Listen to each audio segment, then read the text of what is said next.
Hello everyone, welcome back to our channel Let's Learn from Home. So we are discussing chapter 2 of geography book 8th class, that is land, soil, water, natural vegetation and wildlife resources. Okay, so in last video we have discussed about land. In this video we are going to discuss about soil. So soil is basically a thin layer of grainy substance covering the surface of the earth. तो soil एक बहुत thin layer है, granny type सा substance जो कि हमारे अर्थ पर मिलता है और इसने हमारी पूरी अर्थ को कवर कर रखा है. ठीक है. सॉइल, अब question arises, soil is made up of what material? So soil is made up of organic matter, minerals, weathered rocks on earth. ठीक है. तो जो ऑर्गेनिक मटेरियल, मिनरल्स मिलते हैं और जो रॉक्स, वेदर रॉक्स मिलते हैं उनसे बनी होती है सॉइल हमारी. और ये प्रोसेस कैसे होता है? ये वेदरिंग के प्रोसेस से हमारी सॉइल बनती है. अब बेसिकली वेदरिंग किसे बोलते हैं, पहले हम इसको जान लेते हैं. तो वेदरिंग बच्चों वो प्रोसेस है जिसमें कि कोई भी चीज़ ब्रेक होती है और सालों तक डिके होती रहती है, सड़ती रहती है. क्यों ऐसा होता है? टेम्परेचर की वजह से. कभी टेम्परेचर एकदम राइज हो जाता है, कभी ठंडी हो जाती है, कभी गर्मी हो जाती है. ह्यूमन एक्टिविटीज़ होती है उस पर, एनिमल्स एक्टिविटी होती है, प्लांट्स की एक्टिविटी होती है. तो इसकी वजह से उस रॉक्स पर या जो भी चीज़ है उस पर भी कोई असर जाता है. इस प्रोसेस को हम बोलते हैं वेदरिंग. और इस वेदरिंग के प्रोसेस से हमारी सॉइल बनती है. ठीक है. अगर हम ऑर्गेनिक मैटर और मिनरल्स को सही तरह से मिक्स करें, सही मात्रा से वो हमारी सॉइल में हो, तो वो हमारी सॉइल फर्टाइल बनती है, अच्छी सॉइल बनती है. मतलब आप उस सॉइल पर कुछ भी ग्रो कर सकते हैं. ठीक है. अब सॉइल का क्या प्रोफाइल है, ये उसका डायग्राम है, ये आपकी बुक में भी दे रखा है. ये दोनों पॉइंट्स आप अपनी बुक में पेज नंबर 13 में मार्क कर लीजिए. सो सबसे नीचे है हमारा पेरेंट रॉक, जो मेन रॉक होती है. फिर उसके ऊपर आता है वेदर्ड रॉक मटेरियल, जो वेदर से रॉक मटेरियल है. उसके नीचे आता है सब सॉइल. सब सॉइल के साथ आती है सैंड, सिल्ट और क्ले. ठीक है. और ऑन द टॉप सॉइल होती है और उसके साथ ह्यूमस होती है और जो हम वेजिटेशन करते हैं, ये आप टॉप लेयर ऊपर देख सकते हैं. ठीक है. तो ये है आपका सॉइल प्रोफाइल. ओके. नाउ अब हम पढ़ेंगे फैक्टर्स ऑफ सॉइल फॉर्मेशन, कि कौन कौन से ऐसे मेन फैक्टर्स हैं जिनकी वजह से सॉइल बनती है. ठीक है. सॉइल का फॉर्मेशन कैसे होता है, वो क्या फैक्टर्स हैं. ठीक है. सॉइल का फॉर्मेशन होता है वेदरिंग के प्रोसेस से. अब उस वेदरिंग के प्रोसेस में कौन कौन से फैक्टर्स इन्वॉल्व होते हैं. सो पहला होता है पेरेंट रॉक. पेरेंट रॉक का जैसा कलर होगा, उसका जैसा टेक्सचर होगा, उसके अंदर कौन कौन से केमिकल्स होंगे, कौन कौन से मिनरल्स होंगे, ये सब पेरेंट रॉक में होंगे वही उस सॉइल में आपको मिलेंगे. मतलब वहाँ पर जिस तरह की रॉक पाई जाती होगी, वहाँ की सॉइल वैसी ही होगी. ठीक है. नेक्स्ट है क्लाइमेट. क्लाइमेट मीन्स वहाँ का टेम्परेचर कैसा है.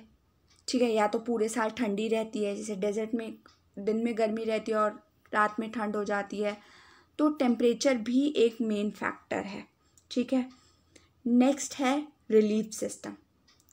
वहाँ पर स्लोप है, हिली एरिया है, प्लेन है. ठीक है. तो ये एक सॉइल पर बहुत ज़्यादा एक उसका इम्पॉर्टेंट फैक्टर है. ठीक है. वहाँ का फ्लोरा फोना कैसा है. Flora fauna means plants and animals, और वहाँ पे कैसे माइक्रो ऑर्गेनिजम्स मिलते हैं. ठीक है. तो ये क्यों इम्पॉर्टेंट है, क्योंकि इससे हमारी सॉइल में ह्यूमस फॉर्मेशन होता है. मतलब उस तरह से ह्यूमस का फॉर्मेशन होता है. माइक्रो ऑर्गेनिजम्स आपको पता है कुछ बहुत अच्छे होते हैं प्लांट्स के लिए, सॉइल के लिए. तो कुछ एकदम अच्छे नहीं होते। तो इसलिए वहाँ का फ्लोरा फौना, मतलब वहाँ कैसे प्लांट्स और एनिमल्स और माइक्रो ऑर्गेनिजम्स मिलते हैं, ये एक और इम्पॉर्टेंट मेन फैक्टर है। नेक्स्ट है टाइम। सॉइल एक दिन में तो बच्चों नहीं बन जाती, वहाँ का टेम्परेचर दिन रात चेंज होगा, विंड आएगी, पेरेंट रॉक टूटेगी बहुत पार्ट्स में, तो इसको क्या लगता है बहुत ज़्यादा टाइम लगता है, बहुत ईयर्स लग जाते हैं, शायद तब तक आपकी दूसरी जनरेशन आ जाए, है ना। तो टाइम एक इम्पॉर्टेंट फैक्टर है। सो आपके पास मेनली 5 फैक्टर्स हैं जो कि सॉइल फॉर्मेशन को इफेक्ट करते हैं। What are they? Parent rock, relief, flora fauna and micro organism, time and climate. ठीक है। एक और इम्पॉर्टेंट बात, ये सारे factor place to place differ करते हैं। ओके मतलब अगर दिल्ली में सॉइल क्लाइमेट अलग है तो ऑब्वियसली जम्मू कश्मीर में अलग है। इसकी वजह से जो सॉइल होती है यहाँ की अलग होगी और वहाँ की अलग होती है, जिसकी वजह से प्लांट्स और एनिमल्स भी वहाँ के डिफर करते हैं। ओके अब बढ़ते हैं नेक्स्ट टॉपिक की तरफ, that is degradation of soil and conservation measures. कि हमारी सॉइल धीरे धीरे डिग्रेड हो रही है, ख़राब हो रही है, तो हम उस ख़राब होती हुई सॉइल को कैसे, हम कौन कौन से मेथड्स हैं, किन मेथड से हम उसको कंजर्व कर सकते हैं। सॉइल इरोजन और डिप्लेशन। सॉइल इरोड हो रही है क्योंकि हम प्लांट्स काटते जा रहे हैं, ट्रीज़ को कट करते जा रहे हैं, तो उसकी वजह से हमारी सॉइल ख़राब हो रही है। तो ये 2 फैक्टर्स हैं जिसकी वजह से हमारी जो सॉइल है जिसको इफ़ेक्ट पड़ रहा है। इसके लिए ह्यूमन बीइंग्स और नेचुरल फैक्टर्स दोनों ही इम्पॉर्टेंट है, दोनों की वजह से सॉइल डिग्रेड हो रही है। ठीक है। डिफॉरेस्टेशन हम करते हैं, ये रीजंस हैं, दीज आर द रीज़न कि हमारी सॉइल क्यों डिग्रेड हो रही है। डिफॉरेस्टेशन, ओवरग्रेजिंग हो जाती है, फर्टिलाइजर्स का हम कई बार यूज़ ज़्यादा कर देते हैं, केमिकल यूज़ ज़्यादा हो जाता है, पेस्टिसाइड्स का ज़्यादा, किसी सीज़न में बारिश ज़्यादा हो जाती है, किसी सीज़न में बारिश बिल्कुल नहीं होती। इस सब का इफ़ेक्ट कहाँ पड़ता है? सॉइल पे पड़ता है। लैंडस्लाइड एकदम आ जाता है, फ्लड्स आ जाते हैं, बाढ़, तो ये सारे रीजंस हैं which lead to soil degradation. Okay अब हम सॉइल को कैसे कंजर्व कर सकते हैं, इधर कुछ मेथड्स दिए हुए हैं। First is mulching. So basically जो मल्चिंग है, ओके सो मल्चिंग जो है वो एक ऐसा मेथड है जिसमें हम ग्राउंड को ऑर्गेनिक मैटर से बेसिकली कवर कर देते हैं, ऑर्गेनिक मैटर लाइक स्ट्रॉ। ठीक है। इससे क्या होता है कि सॉइल का जो मॉइस्चर होता है वो कहीं नहीं जाता है, तो ये एक अच्छा मेथड है सॉइल कंजर्वेशन का। काउंटर बैरियर्स, ये एक ऐसा मेथड है जिसमें हम स्टोन्स, ग्रास और स्टोन ग्रास को यूज़ करते हैं सॉइल पर बैरियर्स बनाने के लिए, कि सॉइल आपकी कहीं ना जाए। ठीक है। ट्रेंचेस बना देते हैं छोटे छोटे, जहाँ पर हम पानी को कलेक्ट कर सकें। ठीक है।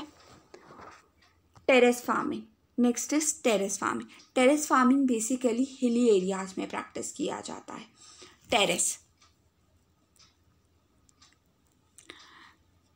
फ्लैट स्टेप्स, जैसे आप सीढ़ियाँ चढ़ते हो स्टेयर्स, उसकी तरह स्टेप्स बना दिए जाते हैं स्टीप स्लोप के साथ, सो दैट जो आपका वहाँ पर आप क्रॉप्स ग्रो कर सको हर एक स्टेप पर। इससे क्या होता है कि सरफेस रन ऑफ, आपको एक स्टीप सरफेस, प्लेन सरफेस मिल जाता है जहाँ पर आप प्लांट्स ग्रो कर सकते हो, और इससे सॉइल इरोजन कम होता है। Now next is intercropping. Intercropping बहुत सिंपल मेथड है जिसमें कि हम 2 रोज प्लांट्स को, एक एरिया को हम 3-4 रोज में डिवाइड कर लेते हैं। एक रो में हम एक प्लांट उगाते हैं तो दूसरी रो में हम दूसरा, थर्ड रो में हम वही फर्स्ट प्लांट रिपीट कर सकते हैं या कोई न्यू प्लांट भी ग्रो कर सकते हैं। तो इससे क्या होता है, हम जो सॉइल है वो प्रोटेक्ट हो जाती है, सॉइल जो है प्रोटेक्ट हो जाती है हमारी रेन वॉश से, ठीक है, क्योंकि आप एक प्लेन एरिया का उस सॉइल से हम डिफरेंट प्लांट्स को एक टाइम पर ग्रो कर रहे हैं, that is intercropping. Now counter ploughing. Counter ploughing basically hilly areas में प्रैक्टिस की जाती है।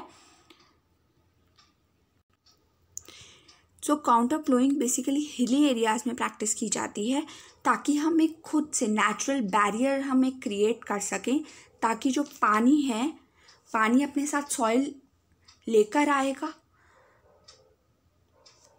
ताकि वो पानी डायरेक्ट नीचे स्लोप पर ना गिरे, ठीक है। इसलिए ये काउंटर प्लोइंग का हम यूज़ करते हैं। Next are shelter belts. Shelter belts basically are the rows of trees planted to check the wind movements to protect soil cover। Shelter belt जो हैं बिल्ड की जाती हैं रोज़ में, ट्रीज़ को जो है रोज़ में हम प्लांट करते हैं सो दैट विंड किस तरफ चल रही है हम वो रेगुलरली चेक कर सकें और अपनी सॉइल को कवर कर सकें, अपनी सॉइल को प्रोटेक्ट कर सकें, ठीक है। सो इधर कुछ पिक्चर्स हैं। ये mulching, first picture is all about mulching. आप इसमें देख सकते हैं कैसे स्टीप स्लोप्स बनाए हुए हैं। Next is terrace farming. Hilly area है, ऐसे छोटे छोटे टेरेस टाइप बना दिए जाते हैं ताकि एक प्लेन स्टीप स्लोप पर आप एक प्लांट को या कुछ प्लांट्स ग्रो कर सके। This is counter ploughing picture number 3 and intercropping. Fourth is about intercropping. देख रहे हैं, फर्स्ट पार्ट में मेज को हमने ग्रो किया, फिर सोयाबीन एंड थर्ड ओट्स। तो ऐसे लैंड को हमने 3 पार्ट्स में डिवाइड कर दिया। अब फोर्थ पार्ट में आप दोबारा मेज रिपीट कर सकते हैं या फिर आप कोई न्यू प्लांट भी ग्रो कर सकते हैं। तो एक बहुत अच्छा तरीका है। आज के लिए बस इतना ही। Thank you. आई होप आप लोगों को वीडियो पसंद आई होगी। Please like this video, subscribe our channels, और अगर आपने हमारी पुरानी वीडियोस नहीं देखी हैं प्लीज़ जाकर इस चैनल की प्लेलिस्ट चेक कीजिए और वीडियोस देखें। And for doubts you can contact us on Telegram. Thank you.